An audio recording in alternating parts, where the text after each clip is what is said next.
in Rajagaha, and they recited the entire teaching of the Buddha in the form of Tipitaka, the three baskets. Now the word basket is a metaphor. It's a symbolic term which means, you see, in those days in construction sites, people, the workers, they would carry things in the basket and pass on from one hand to another like that. So this knowledge, the knowledge of, you see, the teachings of the Buddha must be shared. Only knowing the Dhamma is not enough. Dhamma has to become an experience. So by knowledge should grow into such, such intelligence that one puts that knowledge into one's day-to-day life, and life itself becomes a symbol of wisdom. Knowledge must grow into wisdom. The difference between knowledge and wisdom is that while knowledge knows without experiencing what it knows. Now people know that yes, to be angry is very bad. It's a bad karma and it leads to great suffering in future. Yet they can't get out of being angry. They continue to be angry anyhow. So, but once you have cultivated wisdom through the knowledge of Dhamma, the whole thing changes. Knowledge also, wisdom is also knowledge. It's a penetrating insight into reality. That also is a form of knowledge. But what you know, that you live, that you experience. That's the difference. So when you know that anger is bad, as an Arhat, he has no anger at all. So you are completely freed of anger or greed or hatred or jealousy or possessiveness. None of that. So you see, all these, Ananda Bhante he had recited the entire Tipitaka, and we have got that. Now today we have this great heritage of the knowledge of Dhamma. It's all the grace of Venerable Ananda. Arhat Ananda. It is his gift, so to say. Then Kimbila and Bhagu, the other two princes, they also developed Vipassana and they became Arhats.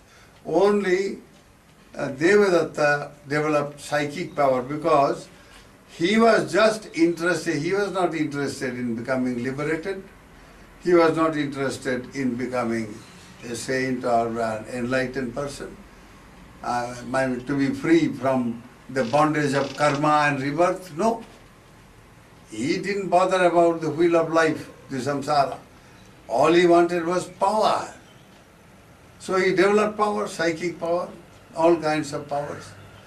So now when they arrived in Rajagaha, they all became enlightened, except this gentleman. So then once, you see, he lived for many years. At a later stage, Devadatta developed a lot of greed and jealousy. It started in, you see, in a place, what you call Kosambi, near Allahabad now. People used to have so much reverence for the, for the Arhats like Sariputta, Moggallana, or Ananda, everybody, they will come and say, well, can I go and have a darshan of Sariputta Bhante, or Ananda Bhante, or Anuruddha Bhante, or Kimila Bhante, like that. But nobody ever spoke of Devadatta, because they knew he is only a power monger. He is not a holy person. So now he became very angry and very, very jealous of all this. So he went back to Rajagaha. He said, well, I'm going to teach them a lesson. That is how the whole thing started. A series of most notorious evil deed leading Devadatta to hell. And it's a very, very pitiful story that psychic powers intellectual power. All these powers were misused. How even a very good person, he was a very good prince at one time. Now when he became very jealous that nobody cares for me, I am also a Sakya Surya Vamsi, what you call Kshatriya prince, and they are also Kshatriya prince. Why can't I get all that? Why not people come to me? Okay, I am going to teach a lesson to the people for not coming to me. It's like a monk telling me, I don't have many devotees. I am going to teach the devotees a good lesson. So have a nice ganja and like these sadhus, and then develop some psychic power and do all kinds of things. Show some psychic ability and gather a number of people around you, become famous very quickly, and so you are a saint. Now in India, anybody having psychic power means, here he is a saint, Jivan Mukta. So that is what happened with Devadatta. He used his psychic power one day. He sat down in Darjagaha. He says, well, I can't deal with others. This Bibhisara, he was a great devotee of Buddha. But I can deal with this, his son. That fellow is not happy. He wants to be the king, but his father is old and he doesn't die. So he wants to be, he is not very happy. He has got other brothers. So he is afraid he may not become a king. So let me catch him. So that is how he assumed the form of a young boy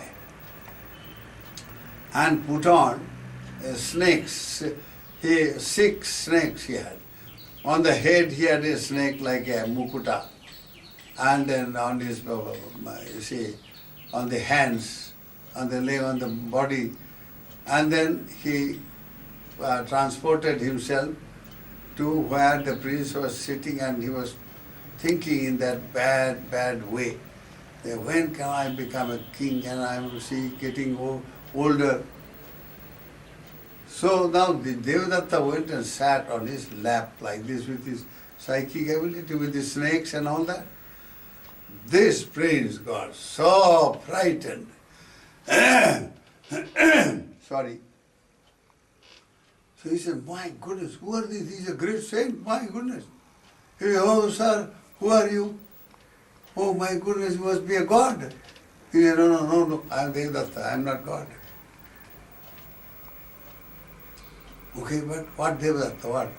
You mean Venerable Devadatta? He said, yes. Oh, sir, you are so great, huh?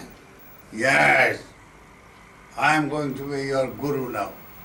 You listen to me, and then I will make you a king in no time.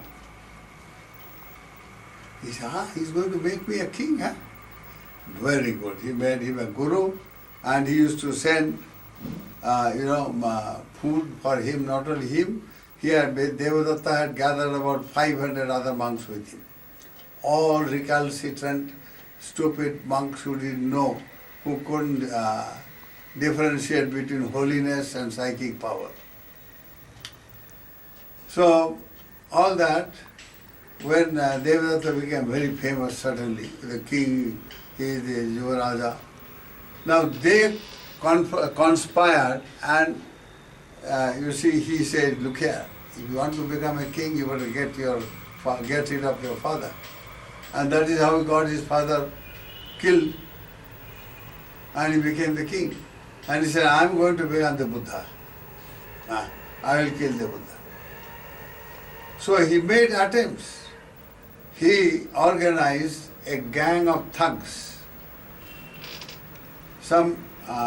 Several, it's a large thug, some 200 and odd.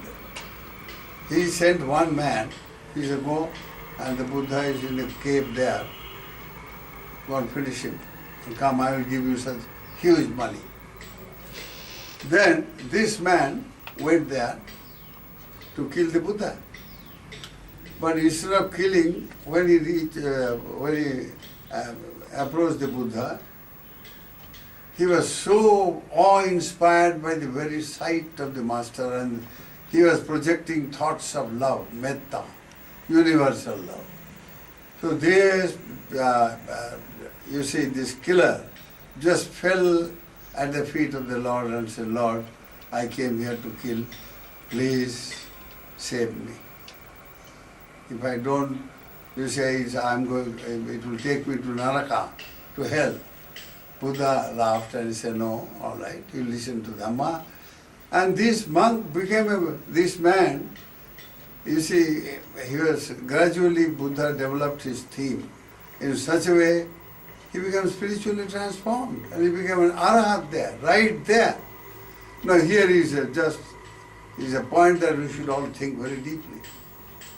Here is a man who takes to killing just for money. He is a paid killer.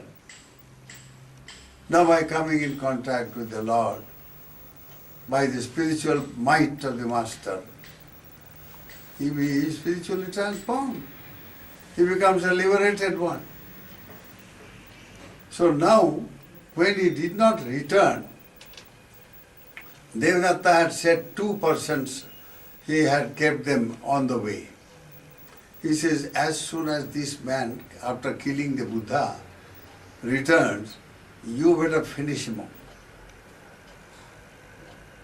So when they did not return, this man did not return, these two, they got inquisitive, curious. So they went to Buddha. They also got transformed. Then he had put 4 more on the way. He had put what is called chain killing. 1 to kill the Buddha, then 2 on the way, then 4 after it's a jungle area, 4 and then 8, like that. 16, 32, 64, 100, up to 108 person he had done that. One will kill the other. The purpose was completely remove all evidence of killing. Because to kill a Buddha means my whole world, you see, the kingdom will shake and there will be all kinds of problems. So he had planned in this way, but not one of them became, you see, every one of them got converted and all of them became Arhats.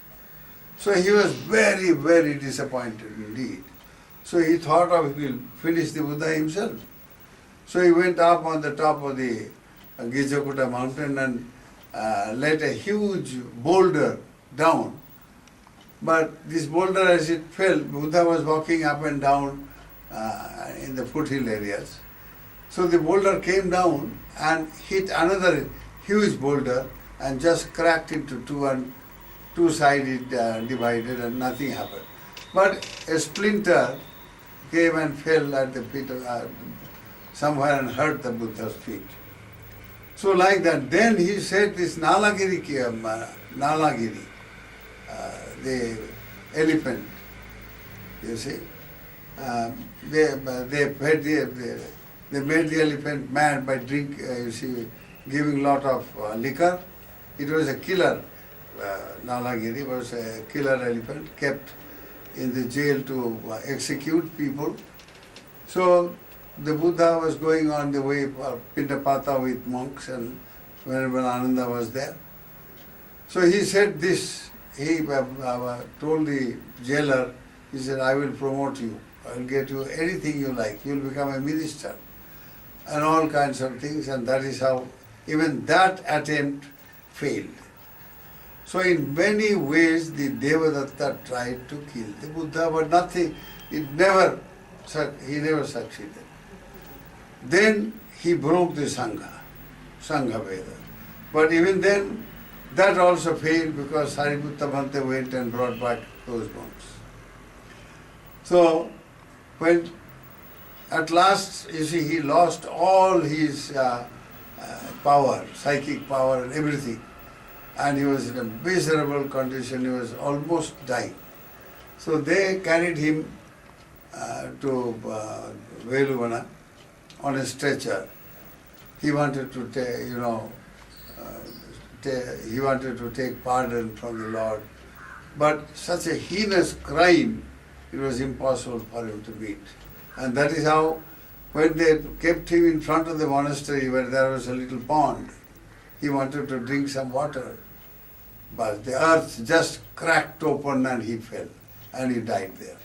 So this gatha, which says that, you see, the evildoer suffers here.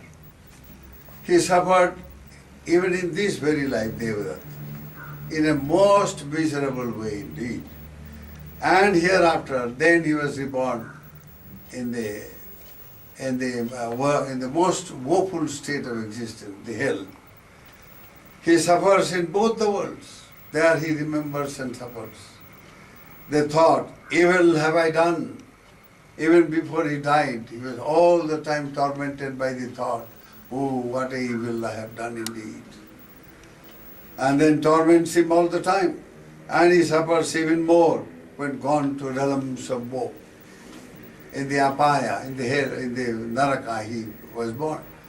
So you see, message of this particular gatha is, nobody can ever avoid the consequences of an action. Why? Every action has power. Every action has a certain potency. The evil has tremendous potency. Imagine a person who is, you see, like Devadatta was a prince, and now having committed all this horrible thing out of sheer jealousy and power mongering. This craving for power and name and fame and position and all that. What kind of suffering now he is undergoing. Yet later on Buddha said that look here, even Devadatta, after he has finished all that, Jataka has many stories about Devadatta trying to hurt the Buddha. You see. But he says, you see, all that has only brought suffering in him. But a time will come, he will one day be enlightened. But not under any Buddha, he will be a Pacceka Buddha. On his own, he will become, you see, a hermit, enlightened one. So there you are. The action that we commit should be taken seriously. Good action has tremendous power, so also bad action. We create our destiny by our action. No God, no Brahma, no but Guru, no religion, nothing can create. We create by our own actions. So by simply saying, oh, it's God's will, that everything, I can't help it, it's His will, I'm doing all that. No. This is all running away from, you see, truth. One should boldly face the reality that it is our own action that determines. So next week I will also discuss about the power of good, here and now. With this I conclude. May the grace of Bhagavan Buddha surround your lives with wisdom and well-being. May you all be happy and well. Sukhino bhavantu.